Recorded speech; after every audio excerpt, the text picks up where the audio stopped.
الحمد لله وكفى والصلاة والسلام على سيدنا محمد المصطفى وأحمد المجتبى وعلى آله الأتقياء وأصحابه الأصفياء أما بعد فأعوذ بالله من الشيطان الرجيم بسم الله الرحمن الرحيم والله يريد أن يتوب عليكم ويريد الذين يتبعون الشهوات أن تميلوا ميلا عظيما يريد الله أن يخفف عنكم وخلق الإنسان ضعيفا صدق اللہ العظیم۔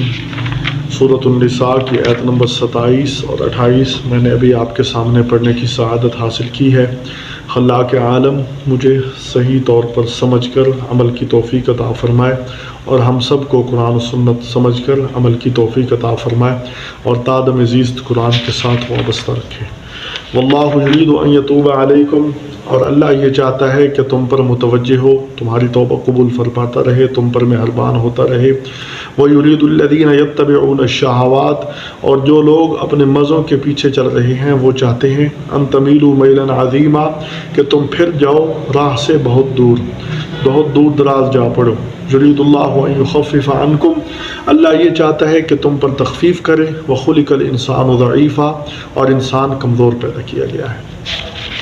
پیچھے نکاح کا ذکر ہوا ہے، کن عورتوں سے نکاح کرنا جائز ہے، کن عورتوں سے نکاح کرنا جائز نہیں ہے، اور اس کے ضمن میں پیچھے طول کا مسئلہ بیان ہوا کہ ایک آدمی آزاد عورت سے نکاح کر سکتا ہے تو وہ اسی سے نکاح کرے، اگر طاقت نہیں ہے تو پھر لونڈی سے بھی نکاح کرنے کی اجازت ہے لیکن پسندیدہ نہیں ہے۔ تو فرمایا کہ اللہ رب العالمین تم پر رجوع فرمانا چاہتا ہے۔ اللہ نے انسان پر کتنی بڑی مہربانی کی کہ انسان کے اندر جو جذبات اور شہوات رکھی ہیں ان کو پورا کرنے کے لیے خالق کائنات نے اپنی طرف سے اجازت دی ہے کہ تم اگر تمہارے اندر طاقت موجود ہے تو پھر تم ایک نہیں، 2، 3، 4 تک نکاح کر سکتے ہو، کیونکہ ایک مرد وہ ایک زیادہ صلاحیت رکھتا ہے، ایک مرد کے اندر زیادہ طاقت ہے، اس لیے رب کائنات نے اس میں اجازت دی ہے۔ اور بجائے اس کے کہ مغربی تہذیب وَيُرِيدُ الَّذِينَ يَتَّبِعُونَ الشَّهَوَاتِ، جو مغربی تہذیب ہے وہ کیا چاہتے ہیں کہ نکاح کو بالکل فروغ نہ دیا جائے، نکاح کی بالکل اہمیت نہیں سمجھتے۔ وہ کہتے ہیں کہ بس یہ عورت ایک انجوائے کرنے کی چیز ہے، اس سے انجوائے کرو، جس کے لیے ہو اس کی ضروری نہیں ہے، سب اس سے انجوائے کر سکتے ہیں۔ آج آپ مغرب کی تہذیب دیکھیں، مغرب کے ساحل دیکھیں، سمندروں کے ساحل دیکھیں، وہاں بالکل انہوں نے برہنہ کر کے عورتوں کو چھوڑا ہوا ہے۔ کوئی تمیز نہیں ہے کہ انسان رہ رہے ہیں یا جانور رہ رہے ہیں، انسان کے اندر انسانیت کہاں تک ہے اس کا کوئی پتہ نہیں ہے۔ تو جو لوگ شہوات کی پیروی کر رہے ہیں وہ تو یہی چاہتے ہیں کہ نکاح کا نظام ہی ختم کر دیا جائے، لیکن رب کائنات نے کتنا بڑا احسان فرمایا کہ ایک مرد جس کے اندر صلاحیت ہے، طاقت ہے، اس کو ارشاد فرمایا کہ تو ایک نہیں، 2، 3، 4 تک نکاح کر سکتا ہے۔ ہاں اگر تمہارے اندر طاقت نہیں ہے پھر ایک ہی کر لو، لیکن 4 تک اجازت دی ہے۔ ایک مرد ہو، تازہ حج کر کے آیا ہو، حج کر کے بیٹھا ہو، اور ساتھ ایک باپردہ عورت ایک جو ہے نا برقعے پہنی ہوئی بیٹھی ہو، اور پھر اس کی طرف متوجہ نہ ہو، یہ ہو نہیں سکتا۔ اگر توجہ نہیں کر رہا یا تو پھر یا نامرد ہے، اگر نامرد نہیں ہے مرد ہے تو پھر اس کی طرف توجہ اس کی لازمی ہے۔ اس لیے رب کائنات نے اجازت دی ہے کہ ایک نہیں، 2، 3، 4، 1، 2، 3، 4 تک نکاح کرو اور نکاح کو عام کرو۔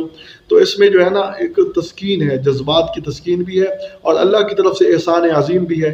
اگر اللہ پابندی لگا دیتے کہ میں نے تمہارے اندر یہ چیزیں رکھی ہیں لیکن تم نے کسی طور پر استعمال نہیں کرنا، تو پھر اس وقت انسان کتنا مجبور ہو جاتا۔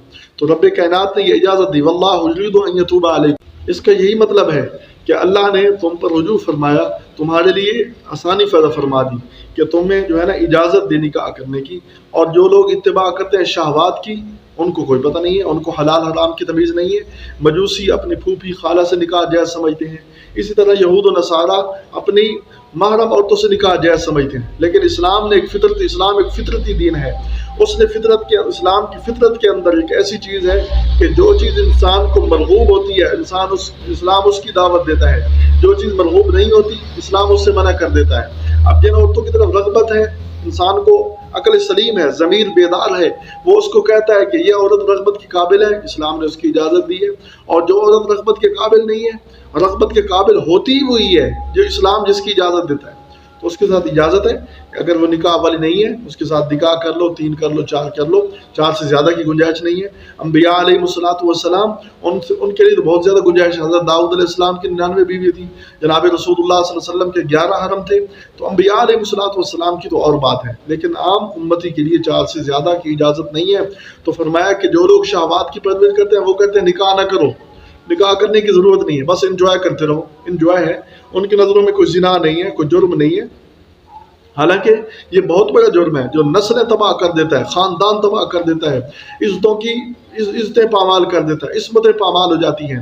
تو فرمایا وَيُرِيدُ الَّذِينَ يَتَّبِعُونَ الشَّهَوَاتِ، شہوات کی اتباع کرنے والے چاہتے ہیں کہ أَن تَمِيلُوا مَيْلًا عَظِيمًا، کہ تم شہوات کے پیچھے پڑ جاؤ۔ ایک آدمی شہوت پرست ہو نا، ایک آدمی کی ہوس ہو، اس کی ہوس پوری نہیں ہوتی، 1 نہیں، 2 نہیں، 3 نہیں، اس کے لیے سارے جہان کی عورتیں آ جائیں اس کی ہوس پوری نہیں ہوگی۔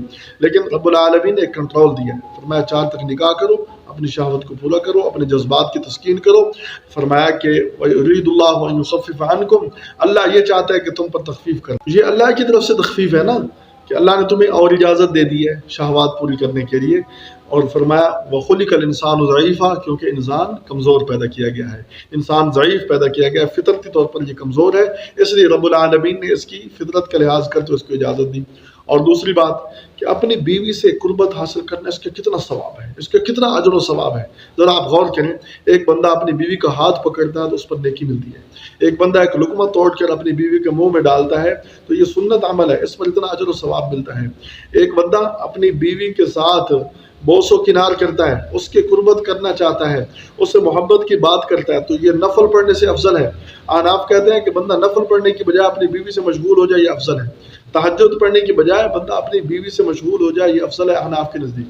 اور پھر ایک بندہ اپنی بیوی سے جماع کرتا ہے، قربت کرتا ہے، اپنی بیوی کے قریب ہو جاتا ہے اور اس سے جماع کرتا ہے، تو اس کا کتنا اجر و ثواب ہے۔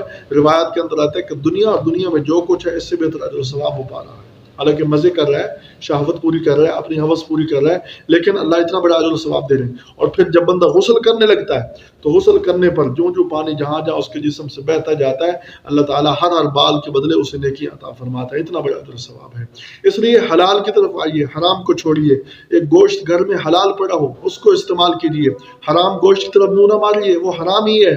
اللہ تعالیٰ ہم سب کی حفاظت فرمائے، اللہ تعالیٰ ہر ایک کی عصمت اور عزت کی حفاظت فرمائے، اللہ تعالیٰ قرآن و سنت کو سمجھنے کی توفیق عطا فرمائے۔ وما توفیقنا الا باللہ۔